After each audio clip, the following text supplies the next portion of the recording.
may have been responsible, and we're told by sources that the Israeli military was not operating there at the time. And tonight, as the war expands geographically, CBS has learned that Russia, a major U.S. adversary, is helping Iran identify U.S. targets in the region, including U.S. troop locations.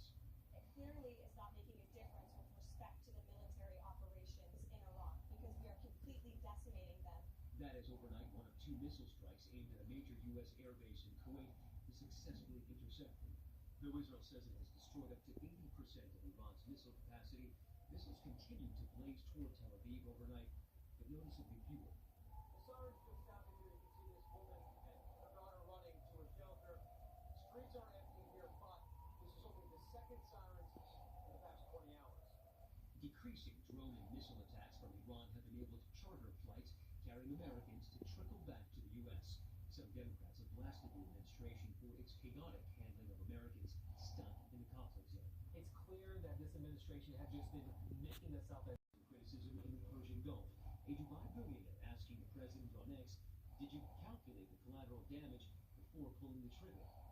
And today, Qatar's energy minister has warned that continued war could, quote, bring down the economies of the world, and quote, predicting that all Gulf energy exporters would shut down production within weeks and drive oil to $150,000 or $150 a barrel. It is already at its highest level in more than 18 months. Now, to the impact of the war on the U.S. economy, oil and gas prices are going up and stock values coming down. The fighting thus far has not been good for our wallets and our 401ks. Let's bring in Money Watch correspondent and CBS Saturday Morning co-anchor, Kelly O'Grady.